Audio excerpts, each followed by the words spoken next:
I'm Hara. Today's bird is koala. Hello. Hey, get out of here. Today's book is this one.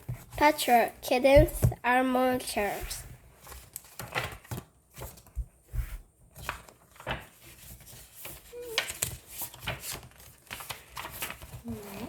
Chapter 1. The tiny pansies. It was the middle of the night. On a normal night, I'd be asleep, curled up on Lucy's pillow. But this was not a normal night. It was night over the tiny. Outside the bedroom window was an orange cat. She had large glowing eyes. "I have a task for you," she whispered through the window. Her voice was low and mysterious. "If you prove yourself worthy, I will give you an army." "An army?" I gasped. "Yes," she whispered. This was it. My tail wagged the excitement.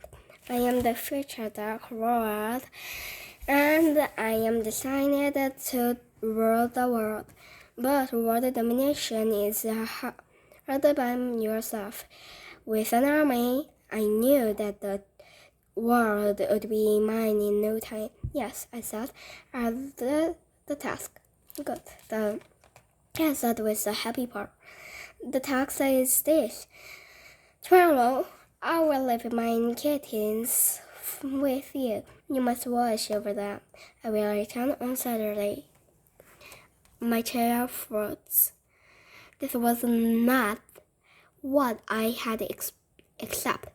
"You want me to babysit?" I asked. "Not just babysit," the mysterious cat said, "trying them. Teach them, or if you do, the world will be yours." My tail started wagging again. "I will," I said. "I could do this." "Good," she said. "I'll be watching." Then, in a flash of orange fur, she was gone. I went back to the bed and curled up next to Lucy. My heart was racing. When I finally fell asleep, I dreamed of greatness.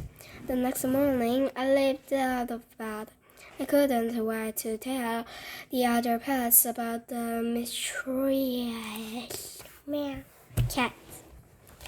But first, I had my morning routine with Lucy.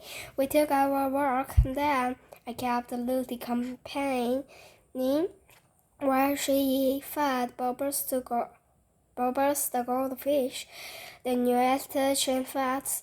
Mr. Chen had bought her home just the night before. She lived in a small town in Mr. Chen's office. "Good morning, Bubbles," I barked as Lucy sprinkled the fish food. "Blop, blop," Bubbles said. "She doesn't talk much." I followed Lucy downstairs for breakfast and sat by her chair. Sometimes she even feeds me treats when her parents aren't looking. The twins sat down to eat.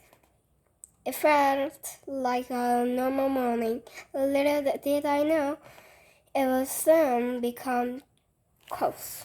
Chapter 2. Bath Bash.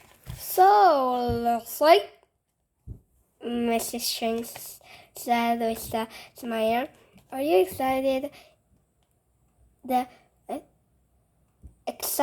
for your birthday party on Saturday? I can't believe you are turning 8.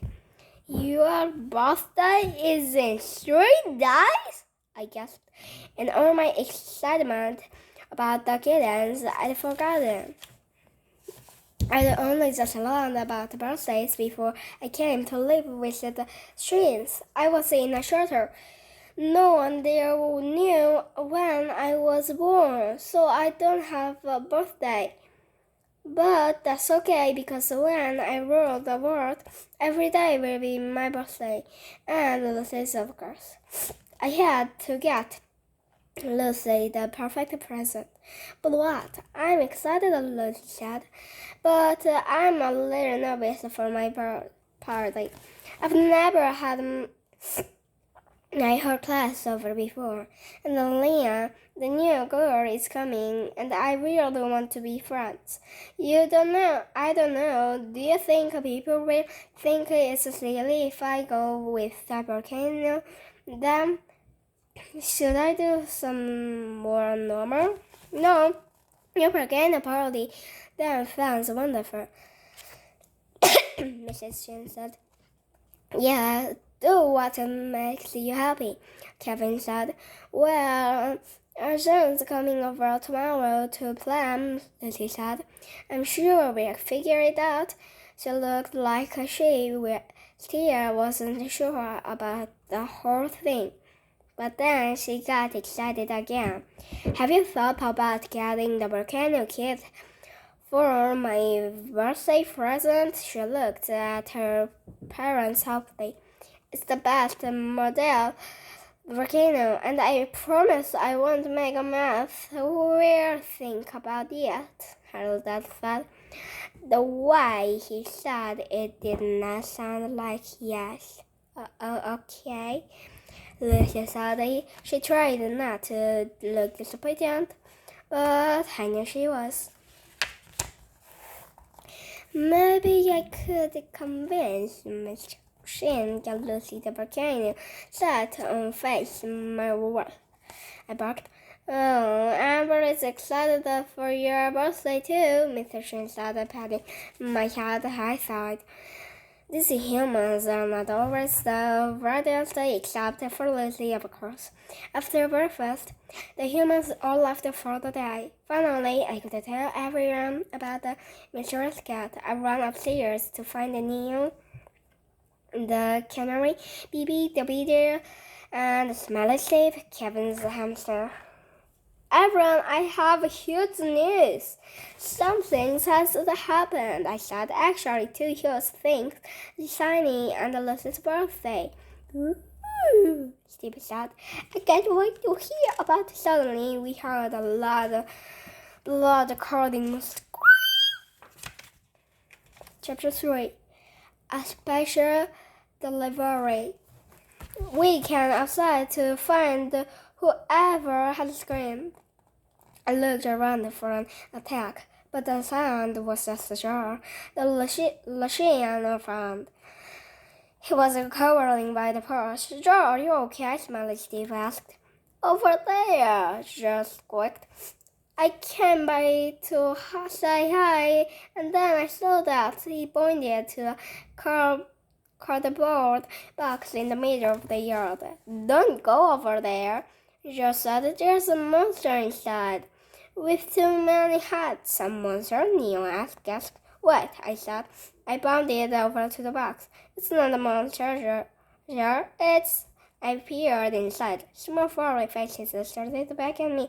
The kittens, I declared. So cute. What? Steve said. The twins are getting more pets. That's amazing. No, Steve, they are our task, I said. I finally told them about the mysterious cat. Your own army? Bibi said. Wow, we can help you babysit, Steve said, as long as you are sure they are not monsters, Joe said. Joe is scared of lots of things, like spiders and mice. I promise, I said. They are not monsters. The sun is our son's dog bounded into the yard. Hi, everyone, she called. I heard a noise. Is there a party? I got scared by monsters, she said. Well, it was a false alarm. Right, Izzy said. Izzy is an old English sheepdog, and she uses the word like rat a lot. Rat means girl or great. She also loves dancing and singing. Neil explained what was going on. Izzy was excited to help. We crowded around the box, looking at the kittens. They were tiny. Some had orange and white stripes, others were brown with lighter streaks. They looked up at the snow with big eyes and mewed softly. Steve said, Wow, Zara whispered, "They are adorable." "Greetings, kittens," I said. "For the next few days, you will be in my care. I'll teach you everything I know. Just follow my rules and stay away from the humans, understand? And they can know you are here." The smallest kitten gave a spot. "Meow." "I think that means sounds great." "Zara, can you turn the box on its side?" I asked. Then the kittens came crowd. "On the count of three," it said. "1, 2, 4. A high-pitched voice hissed from behind us. "Don't unleash those kittens. They will be your nightmare." I whirled around and came face to face with a real-life monster. I will continue next. But now, bye-bye. Bye-bye.